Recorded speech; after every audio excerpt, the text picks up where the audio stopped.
กองประชุมของคณะกรรมการและคณะเลขาธิการสภาประชาชนแขวงประจำปี 2025 และทิศทางแผนการประจำปี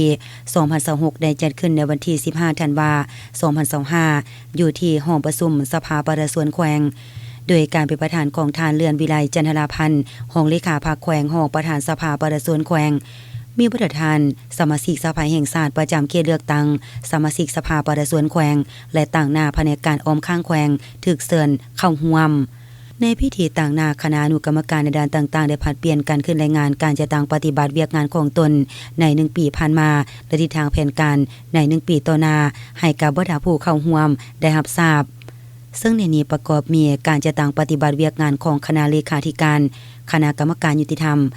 และกำลังป้องกันศาสตร์ป้องกันความสงบคณะกรรมการวัฒนธรรมสังคมและบรรดาเผ่าคณะกรรมการเศรษฐกิจแผนการและการเงิน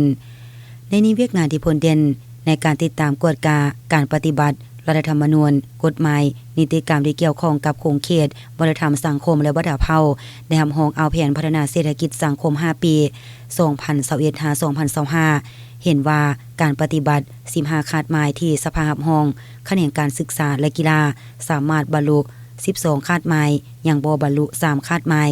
แขนงสาธารณสุข11คาดหมายบรรลุได้11คาดหมายโครงเขตแห่งงาน4คาดหมายแขนงแถลงข่าววัฒนธรรมและท่องเที่ยวแขวง7คาดหมายบรรลุได้2คาดหมายยังบ่บรรลุ4คาดหมายบ่สามารถจะตั้งปฏิบัติได้1คาดหมาย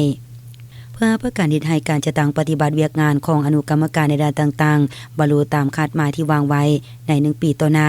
บรรดาคณะประธานพร้อมด้วยแขกที่เข้าร่วมกองประชุมยังได้ผลัดเปลี่ยนการประกอบคำคิดเห็นตีราคาคืนการจะตั้งปฏิบัติบรรดานาเวียกในด้านต่างๆของแต่ละอนุกรรมการในด้านต่างๆร่วมกันอย่างกงไปกงมาเพื่อเป็นการเสริมขยายด้านดีพร้อมทางปรับปรุงแก้ไขเวียกงานที่ยังคงค้าง